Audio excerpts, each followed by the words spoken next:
अमरीकी फौज ने कहा कि सदर ट्रंप की हिदायत पर उसने लगातार दूसरे दिन ईरान में कई ठिकानों को निशाना बनाया।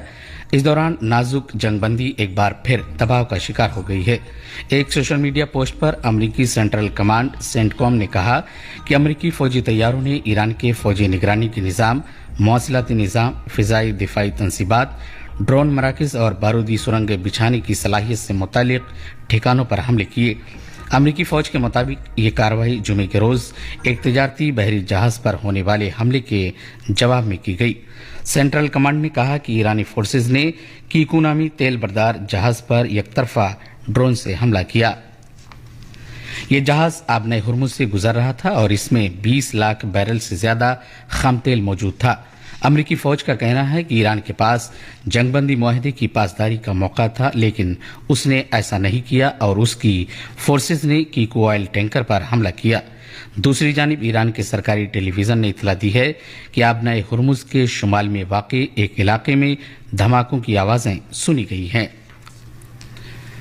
वेनेजुएला में आने वाले तबाहकुन जलजलों के नतीजे में हिलाकतों की तादाद बढ़कर 1430 हो गई है। इमदादी टीमें अब भी मलबे तले दबे लोगों की तलाश में मसरूफ हैं।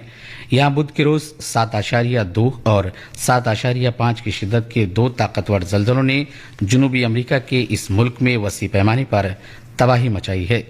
पेश है एक रिपोर्ट।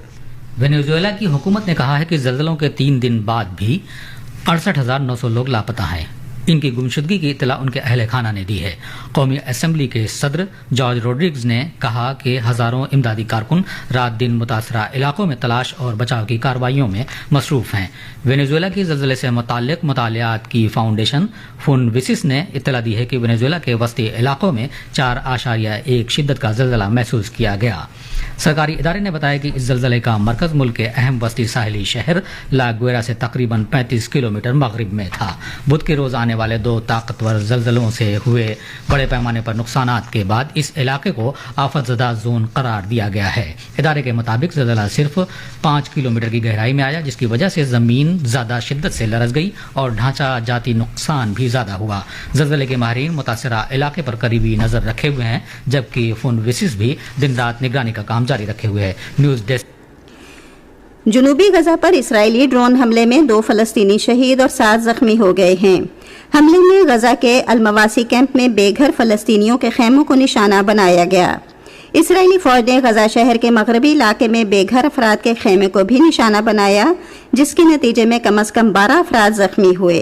गजा की वजारत सेहत के मुताबिक गुज़श्ता साल अक्टूबर में अमरीकी सालसी में होने वाली जंगबंदी के बाद से अब तक गजा में इसराइली जारहियत के बायस 1030 से जायद फलस्तीनी शहीद हो चुके हैं। लबनान के जनूबी इलाके नब्ती अल-फाका में इसराइली फजाई हमलों में 1 शहरी शहीद और 2 जख्मी हो गए हैं। ये हमला लबनान और इसराइल के दरमियान पायदार अमन की राह हमवार करने के मकसद से किए गए मुआहदे पर दस्तखत के 1 दिन बाद हुआ है। लबनान की अस्करियत पसंद तंजीम हिजबुल्लाह के रहनुमा ने मुआहदे को मुस्तरद कर दिया है और बैरूत हुकूमत पर लबनान की खुद मुख्तारी को नुकसान पहुंचाने का इल्जाम आयद किया है। आसमानी बिजली से बचाव का आलमी दिन आज मनाया जा रहा है। दिन का मकसद आसमानी बिजली के शदीद खतरात के बारे में आलमी सतह पर शऊर उजागर करना और लोगों को तहफ़्फ़ुज़ और ज़रूरी हिफाजती इक़दामात के बारे में आगाही देना है। ख़वातीन के ICC T20 वर्ल्ड कप में ब्रिस्टल में खेले गए एक मैच में पाकिस्तान ने नीदरलैंड्स को 37 रन से शिकस्त दे दी। पाकिस्तान ने पहले बैटिंग करते हुए मुकर्ररा 20 ओवर्स में 6 विकेटों के नुकसान पर 126 रन बनाए। जवाब में नीदरलैंड्स की पूरी टीम 18 ओवर्स में 89 रन बनाकर आउट हो गई। ख़वातीन के ICC T20 वर्ल्ड कप में आज 2 मैच खेले जाएंगे। पहले मैच में जनूबी अफ्रीका का मुकाबला बांग्लादेश से लॉर्ड्स लंदन में होगा। दूसरे मैच में ऑस्ट्रेलिया और भारत की टीमें इसी मकाम पर आमने सामने होंगी। वज़ीर-ए-आज़म शहबाज शरीफ ने बलोचिस्तान के जिला मूसा खेल में ज़लज़ले से होने वाले नुकसानात पर गहरे दुख और अफसोस का इजहार किया है। एक बयान में उन्होंने मुतासरा खानदानों से दिली हमदर्दी का इजहार किया।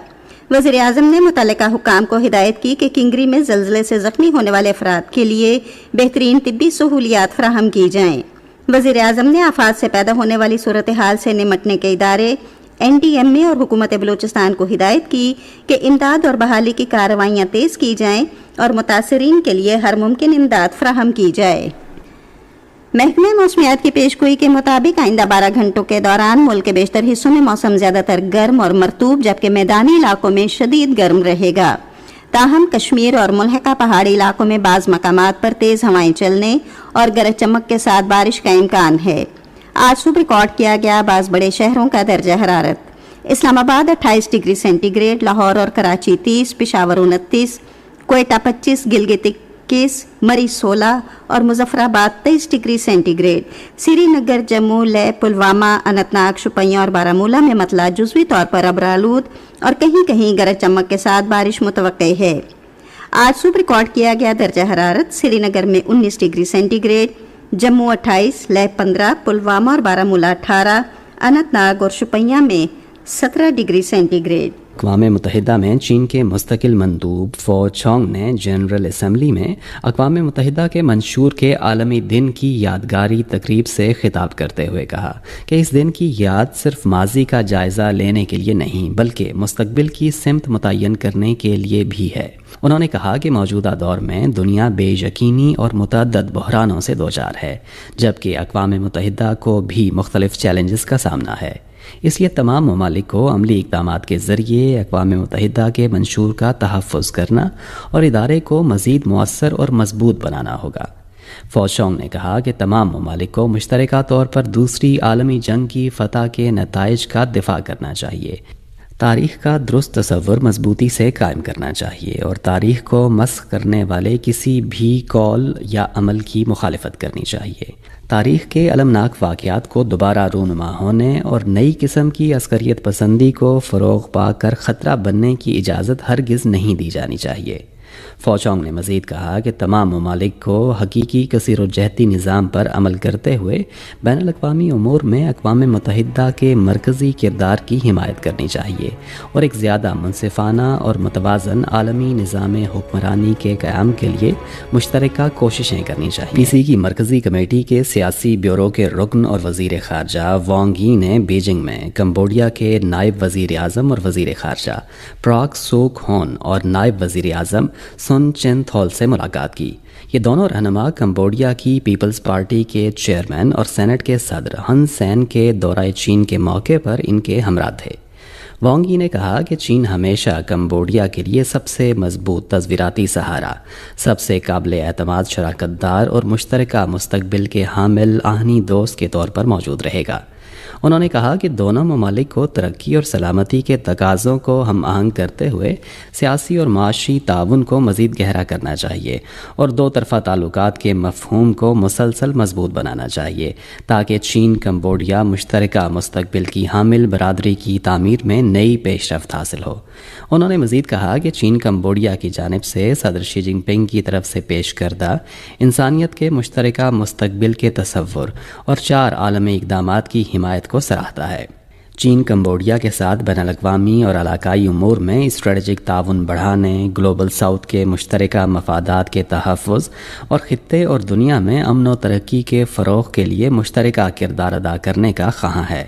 کمبوڈیا کے نائب وزیر اعظم اور وزیر خارجہ پراک سوک ہون نے کہا کہ کمبوڈیا چین کے ساتھ اپنے تعلقات کو بڑی قدر کی نگاہ سے دیکھتا ہے، عالمی اور علاقائی امور میں چین کے انتہائی اہم کردار کو سراہتا ہے اور چین کے ساتھ مل کر دونوں ممالک کے رہنماؤں کے درمیان طے پانے والے اہم اتفاق رائے پر عمل درآمد کے لیے چین کے ساتھ مل کر کام کرنے اور کثیر الجہتی نظام اور بین الاقوامی تعلقات کے بنیادی اصولوں کے تحفظ کے لیے تیار ہے.